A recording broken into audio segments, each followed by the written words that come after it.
Shine with Kendell Lenice. Real talk for real people. Let's shine together.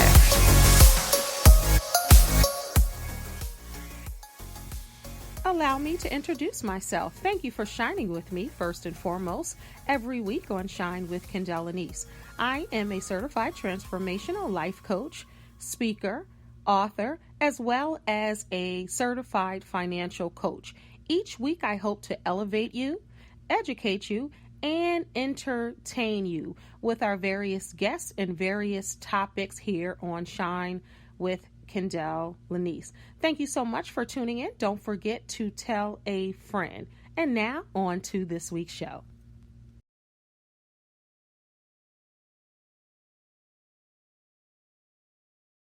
Are you stuck in an unhappy relationship or a dead-end job? Are you having difficulty moving to the next level in life? Are you looking for love or romance?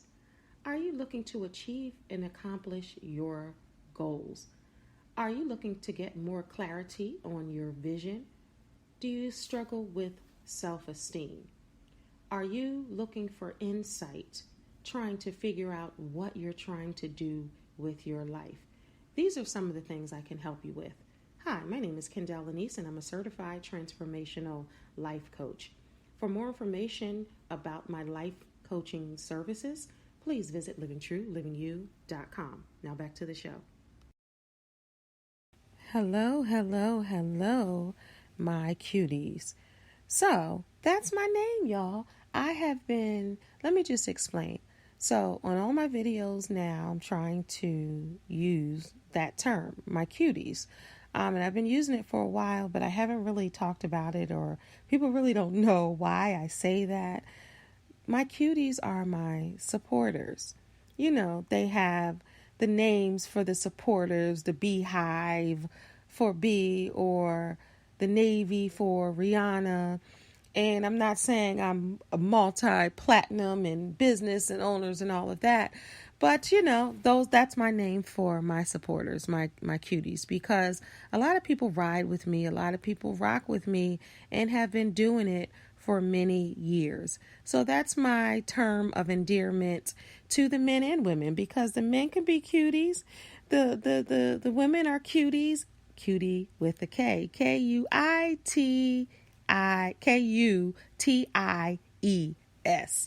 Cuties. Hey, my cuties. All right, it's Kendell Lenice, and welcome to another episode of Shine with Kendell Lenice. I'm so glad that you got here today. If you stumbled upon this podcast, I'm so glad you did.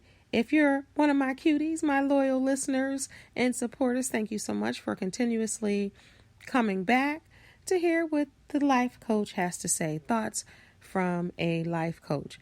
All right, today, as always, we're keeping it real, but let me start with this week's life note. And if you just tuning in for the first time, life note is a quote that will carry you through the show or through the week or through the rest of your life, for it to just come back to the top of your brain every time you're thinking about it. So today is a quote that I heard Denzel say in the Great Debate. Do what you have to do so you can do what you want to do. So do what you have to do now so you can do what you want to do later. All right, it's time for this week's life note. And that was it. From Denzel, the Great Debaters. Do what you have to do so you can later do what you want to do. I didn't put my little life note cue on, but that's all right. This is all the way live. Thank you so much for tuning in today. That's what we're going to be talking about. The meantime. What the heck is the meantime? What is the meantime?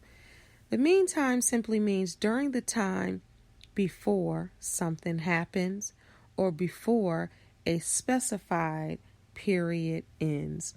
That's the meantime. Doing things sometimes that you don't like or you don't want to do, but you have to do it. meaning taking a job that you don't want to take because you got to take it because you got to eat and you got to live somewhere. Maybe being in a certain space in life that you don't want to be in. It's a meantime space. Maybe you're in a funk. Maybe you can't get out of it. Maybe it's your valley moment to grow, to learn, and to restore.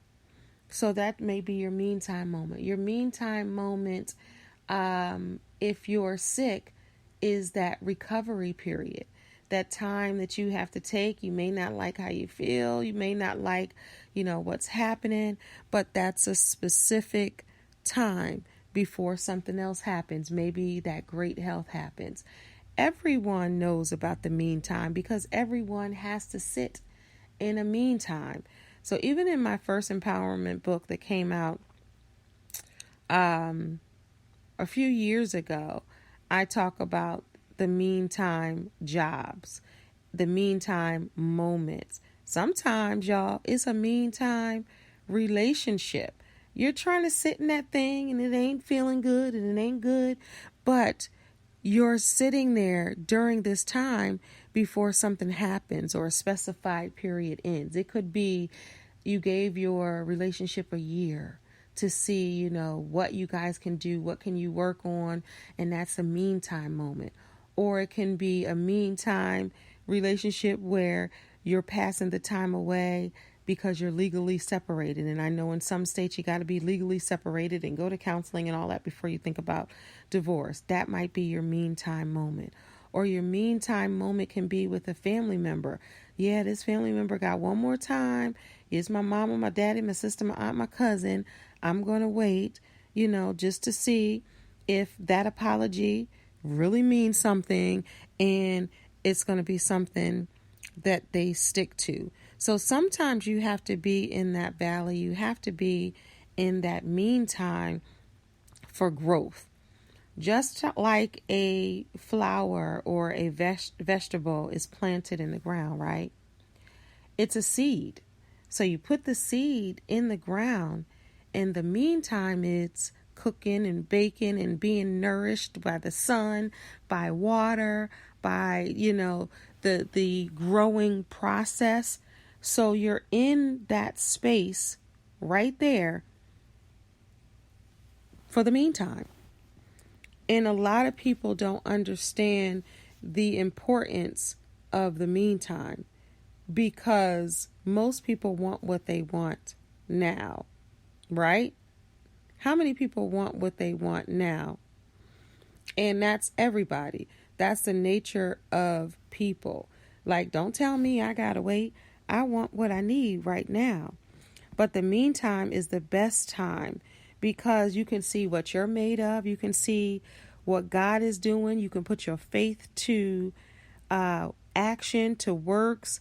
It's a time for pruning and shedding and testing and preparing you for what you're about to accomplish in that destination that you're called to be in, whatever that is.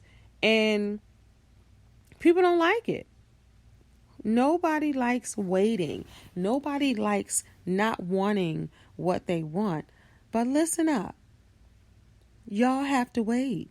You have to do things. You might have to take that job scrubbing toilets with your doctorate degree because no one else is paying. Let's talk about COVID and let's talk about the pandemic. People had to lose jobs and sit home in the meantime. Some people want to rip and run. They did not want to sit home in the meantime to restore. People were like, I'm stuck at home. You were safe at home. That was your meantime moment. You had to stop working possibly if you could not work from home. You had to get unemployment. If you're an independent contractor or entrepreneur, you had to sit still. I know the money wasn't coming in. The gigs, the jobs weren't coming in. A lot of people felt that, but that was the meantime moment. Nobody wanted to do it, but they were forced. Or then now when you finally go back to work, you have to take a job at a fast food restaurant. You have to wear maybe an apron and a cap. You might have to take a lower than normal salary to do something. You might have to do something that you don't even want to do, but you need to do it to move to the next level and to do the practical things in life, like eat, pay bills, get some soap to wash up and some shower gel, and you need some shoes and, the practical things. You need some water. So you got to stay in the meantime. Many pastors and preachers speak about meantime as valley moments. As a life coach, I speak of them as, pruning and preparing, and all of it is the same thing. It's about doing what you have to do during the time until the time passes. And then once it passes, you can possibly be able to pick up where you left off, or you're given something much greater and much valuable.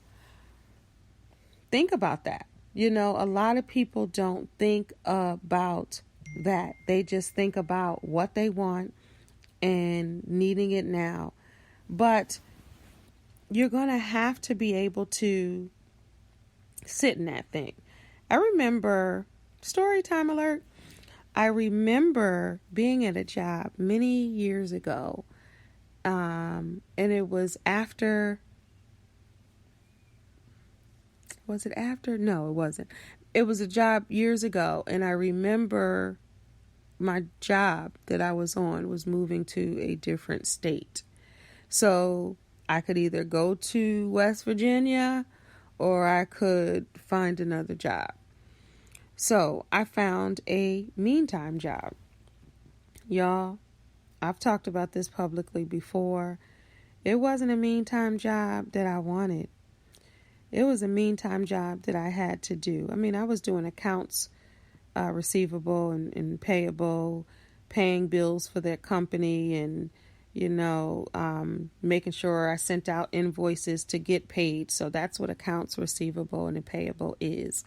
And qualified to do it, did it with no issue or problem. So the work, even though that's not the work I was doing before, I was capable, and that was part of experience that I had before.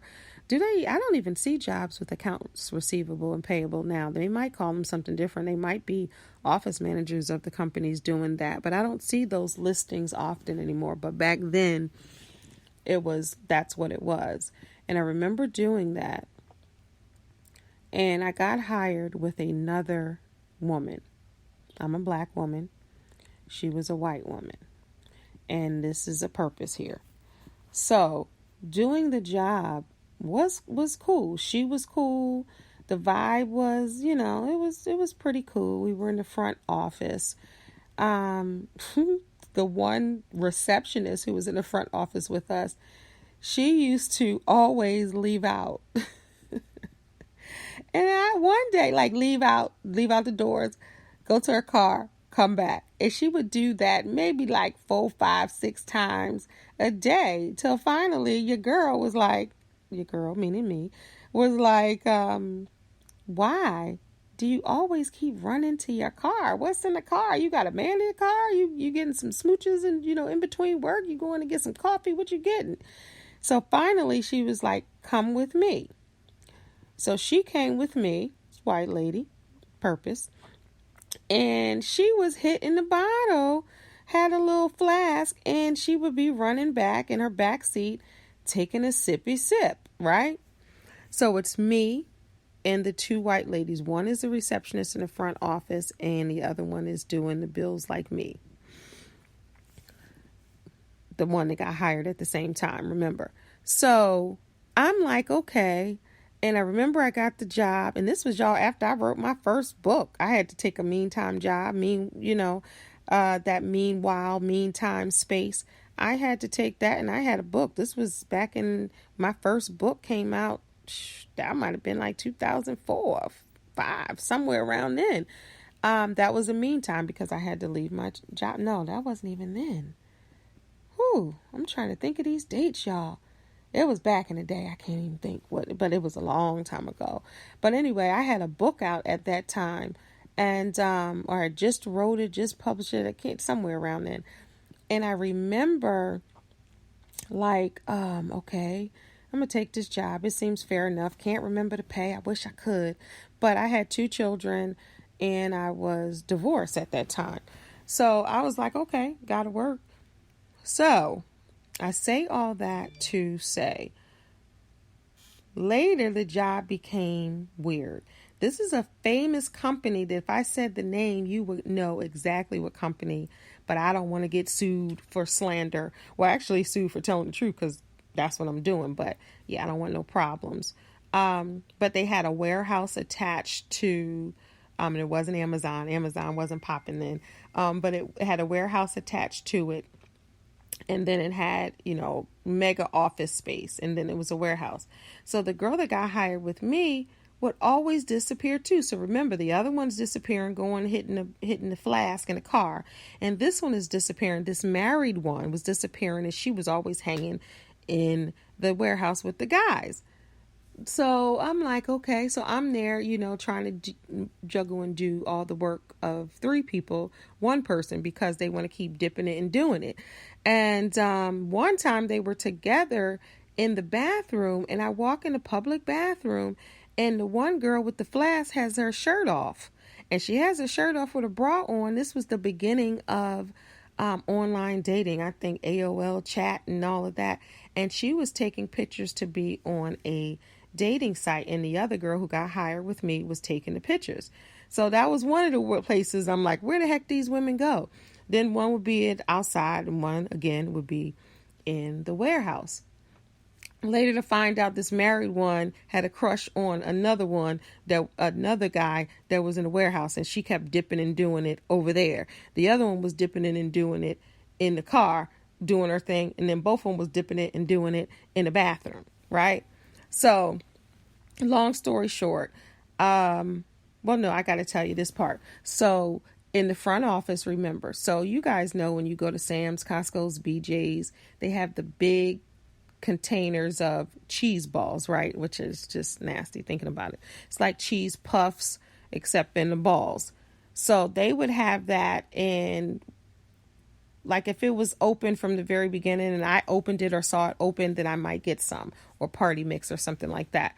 But if I'm not the first one touching it, I'm not getting it. And this is pre-COVID, all of that stuff, right? So all the guys from the warehouse or whoever would come past the front office, they would stick their nasty hands in this cheese puff jar. Everybody. And I was like, oh no, they're just nasty, right? But then it gets worse. And this is no diss to the pet lovers because I had a dog too. But on certain days, you can bring your pets to work, your dogs. Y'all, I told you how many people was working, not just in the front office, but there were tons of office space and all of that and warehouse. People would bring their dogs to work. I'm not talking about the cute little chihuahuas or the poodles or the little poodle doodles and all. I'm talking about big old Great Danes and all kind of stuff. And they just would walk freely around the office. And at one point with all the chaos and everything, I was like, where the heck am I? Like, where they do that at? What kind of job is this? And I'm sitting there, the only one, it was a couple of black people in there, but not many. I'm the only one in the front office like, we don't do this. This is not.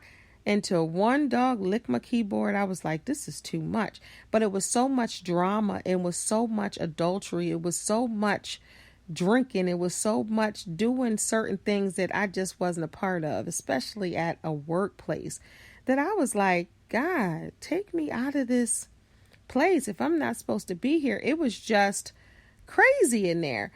But anyway, long story short, this meantime job, meanwhile, that's what it was. It wasn't the career move. It wasn't something that I necessarily wanted to be at and do. And then when it's time for you to leave, God calls you out of that. And that's what happened. But I wasn't going to turn it down. It was a meantime job. It was good. I got hired. I did what I was supposed to do, came in early, left late, doing extra, all of that stuff, even though I didn't want to be there. Nobody else was doing the work, but when it was time to, leave, God was like, okay, you're leaving. So I don't ever know what happened to those people. I know the company is no longer there. I wrote past that on it before, not too long ago. I say all that to say and entertain y'all with that foolishness. But I say all that to say, sometimes you're in a place where you don't want to be. Sometimes it's chaos and confusion. Sometimes it's people that you don't want to be around. But guess what, y'all? You have to do it. Because even though I thought that was my meantime position, and that was God blessing me with at least a job in the meantime, I was probably there to try to shed some goodness and some light. My purpose was not what I thought it was. My purpose was, I thought it was to get a paycheck, do my job, and make sure I eat and put a roof over my head. But mine was to inspire and shine a light in that place of darkness, because that's really what it was. So of course, me being me, and I've always been me, and I've been doing life coaching for 20 plus years. I was even doing it then part-time. Had to be like, okay, so you're married. Why do you keep running back to that place? Are you willing to lose your children and your family and all of this because you keep dipping it and doing it in the warehouse? And I remember her and her husband were having problems, and it was really bad. And then, me talking to her and me saying, you're wrong for that. That helped her. So God put me in that position possibly to save a family. Who knows? I'm not being the savior here. I'm just saying I never know. Or to say, girl, you drinking on the job, you must not need your job. You in the bathroom with your bra on. Not to judge anybody, because I'm not judgy, but I will say, girl, you think what you doing? Like, what? Why, girl? Do you know if you could lose your job? What you doing? Grown folks can do what they want to do, but even to the point where I eating them cheese puffs, maybe think somebody thought twice, about doing that. But then they look at you as like, oh, you're bougie. You don't want to share in on the fun, bringing your dog in, going to take a sip, taking pictures in the bathroom. So sometimes you're in these spaces where you're called to be, and you think that it's a punishment when it's not. It's you shining your light and you learning something in that moment. We're going to take a quick break and be right back. Thank you for shining with me, Kendell Lenice. If you're here for the very first time, thank you for tuning in. Please subscribe to the show, and don't forget to tell your friends and family about Shine. We'll be right back. Today's show is sponsored by 617 Lip Love, Organic Lip Moisturizer Balm by Kendell Lenice. Get yours today at leniceboutique.com, and its signature flavor, eucalyptus mint, for all of the amazing healing agents. Protect and heal your lips with 617 Lip Love for men and women. Order yours today at leniceboutique.com. It goes on smoothly and it smells great. But most of all, it's the bomb. Get your 617 Lip Love Organic Lip Moisturizer Balm at leniceboutique.com. And now, back to the show. Hey, y'all. Hey, I'm back. All right, so we're talking about what to do in the meantime and the purpose of the meantime, and recognizing the meantime is not a punishment. It's necessary for growth, for healing, for learning, and for learning how and being able to sit still. Now, some of y'all singles, I talked about the people in relationships and married. Now, some of y'all singles are in the meantime, and you're sick of it. You're sick of being single. You're sick of being by yourself. You're sick of being alone. You're sick of having a table for one, and, not talking to anybody on the phone, and not being able to FaceTime or boo thing, and you're sick of it. You're sick of the meantime. But the meantime can be growing you so you can be the best you can be in the relationship that's waiting for you. I know y'all single people ain't trying to hear that, especially if you want a relationship, but it's true. You need time for growth. It's not a punishment that God hasn't sent you a perfect mate. It's not a punishment that you're waiting. You want to be right. If you're in school, you want to be able to finish school and have for your own. You want to be able to secure a job, a career that you're proud of and that you want, so you can bring something to the table. Even if it's your pretty face, you got a degree behind it, so you got to finish school. You handsome fellas, you want to do the same thing. That's not just advice or coaching for women. That's men too. Be surprised. A lot of men are sick of being single. A lot of men are very, very ready to commit, especially men of certain ages. They're ready to do that. But you want to be a whole person. Ain't none of that. Well, I'm 50, he 50, she 50. Let's make a whole person. No, you got to be whole. They got to be whole. And you got to work it out. Period. Point blank. That's how it has to be. And people need that. You need that for growth, for learning, for healing, and all of that. Okay? Okay. So what do you do, Kendell, in the meantime? All right, you telling me that it's something that you have to do. What do I have to do? Well, if you believe in God, you can sit and pray and figure out what the issue is and how you can deal with it, and what's the purpose, and what should you do, and what does you need to do. And you can get to know God better and get to know yourself better during that time. You can also do more of what you love. If you love to write, read, skate, make content, create content on social media, if you like to get with friends, if you like to have a book club, if you like to go-kart race, if you like to make jewelry, whatever you like to do more of that. Use the meantime to do the things that you love, followed by working on you and being the best person you can be. How about that? Finish school during the meantime. Finish that project you've been wanting to do during the meantime. Think about it. And then you can also start a new hobby. Do something new. Try something new during that time. Instead of sulking about the meantime, or I don't want to do this at this time. I got to do this. I don't want to do this, but I got to do it. Do it with grace and style and purpose. Be purposeful about your meantime. Okay, that gives you more drive. All right, this is the meantime. I'm going to have to deal with this job, deal with this person, deal with this singleness, deal with this right now. But I know there's something better in store for me, and I'm going to work and learn during this valley moment, during this meantime moment, during this stepping stone to where I want to be. I'm going to do the best that I can do during this time. So when it's my time to shine, it's my time to shine, I'm going to be able to shine and do that. And also what you can do to build your strength, to build your character, to see that you're more fortunate and blessed than some, help somebody else.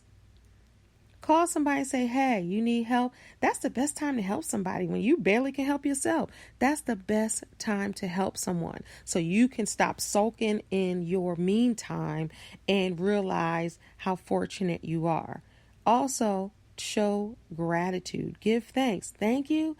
I may not be where I am, but I am where I need to be. And I'm thankful for my house. Thank you for a room, air. Thank you for, my wheels. Thank you for bus fare. Thank you for train fare. Thank you that I have,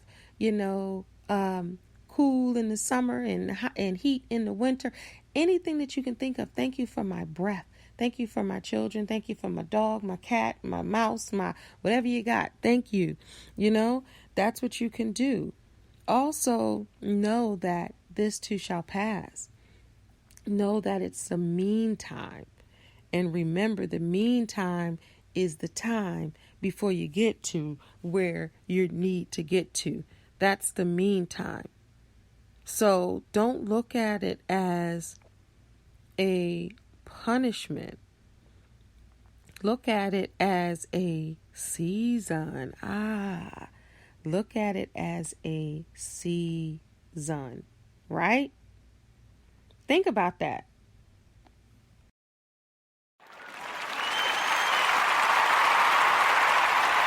That's good, right? I had the hand clap, give the applause for that. Because that's what it is. It's a season. So just like, think about this. This came to my mind. People always say, oh, it's a season, a season, a lifetime. This is a season. This is a meanwhile. But I'm going to break it down in the way that I break it down even further for you. Summer, winter, spring and fall, or let me change it. Spring, summer, fall, winter, or you may say autumn, winter. Those are the 4 seasons. I know some parts of the country, they don't even get 4 seasons. But us East Coasters, we get 4 seasons. So I'm talking to y'all. And everybody else can pay attention and you can get the concept as well, even if you're not on the East Coast or a part of the region that has 4 distinctive seasons. So we have spring.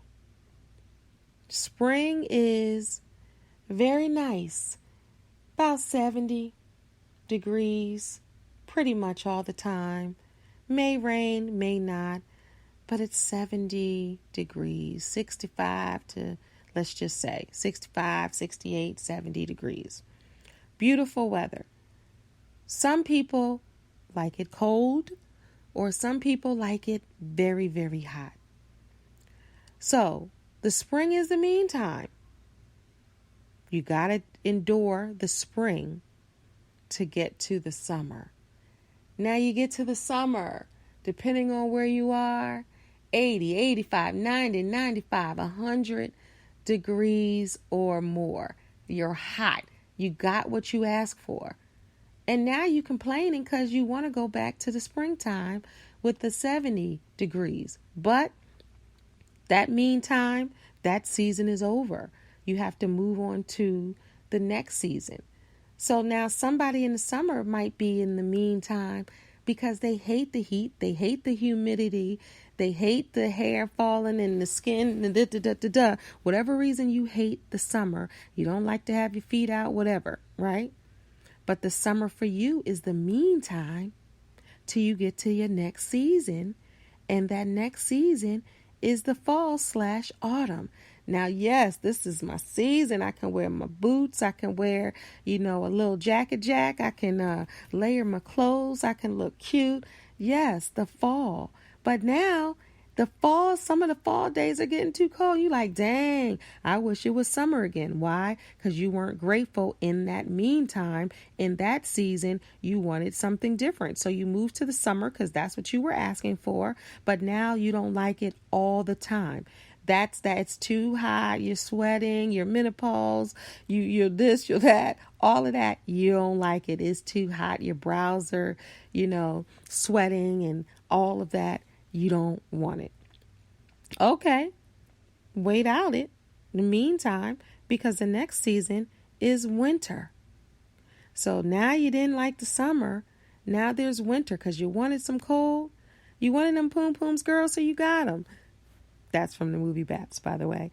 So now you got it. So we say that all the time for if you wanted it, you asked for it, you got it, me and my daughters. All right. So now you go from summer because you were complaining about the heat, even though you wanted it in the spring. So now you have winter. So now the first cool days, you like, yes, until that snow hits. Now you didn't like the meantime in the season you were in before. You complained.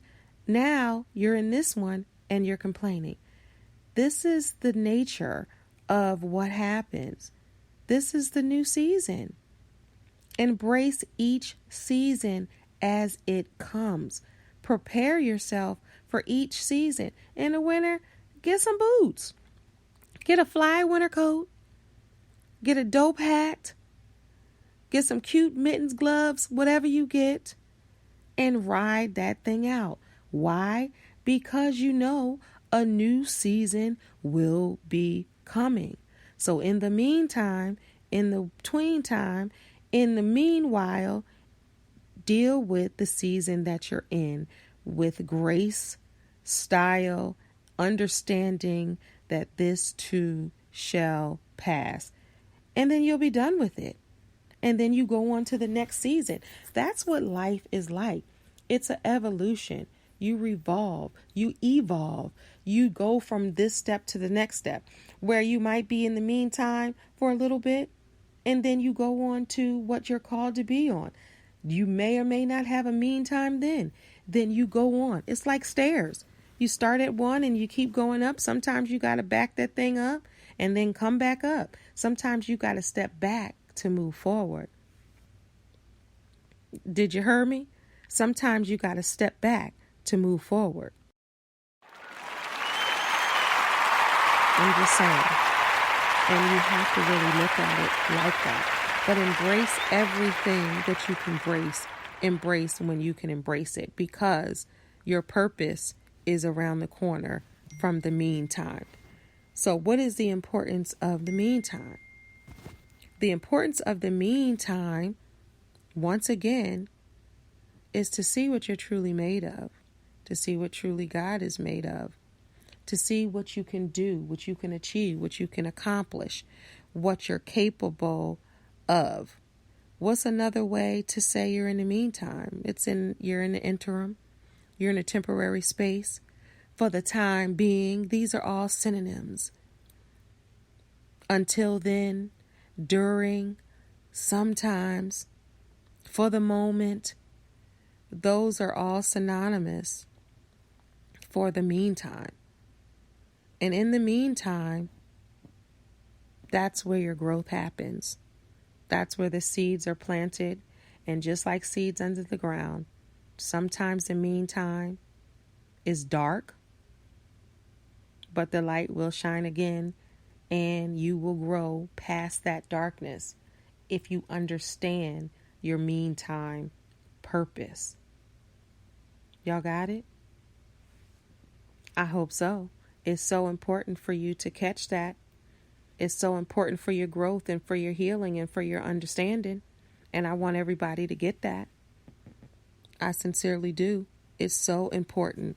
So what else can I do during the meantime? What do you want to do? And that's what you have to see. You're the captain of your ship. What do you want to do? What do you do while you wait? You do what you want. You pray. You find a new hobby. Do some more of what you love to do. Clean your house, your spiritual house, and your physical house. Get that junk drawer. Get all the clothes out your closet that you don't wear. Turn it into a business. Sell them. Give them away. Bless someone else. Go through your old paperwork. Shred it. Talk to the people that you didn't have time before to talk to when you were busy. And also breathe. And once again, know that this too shall pass. And you're not alone. Everyone has a meantime moment. But what makes you different is what you choose to understand and do with yours. Thank y'all so much for tuning into this episode of Shine with Kendell Lenice. In the meantime, in between time, until the next episode, y'all pray for me as I pray for you. And y'all do something that makes you smile more in the meantime. God bless y'all. Have a good day, good night, good evening, whenever you listen. Don't forget to subscribe to this podcast and tell your friends and family about Shine with Kendell Lenice. And if you know someone needs to hear this message, please send it to them. Don't be stingy. Bless them if I blessed you. God bless. Shine with Kendell Lenice. Shine with Kendell Lenice. Real talk for real people. Let's shine together.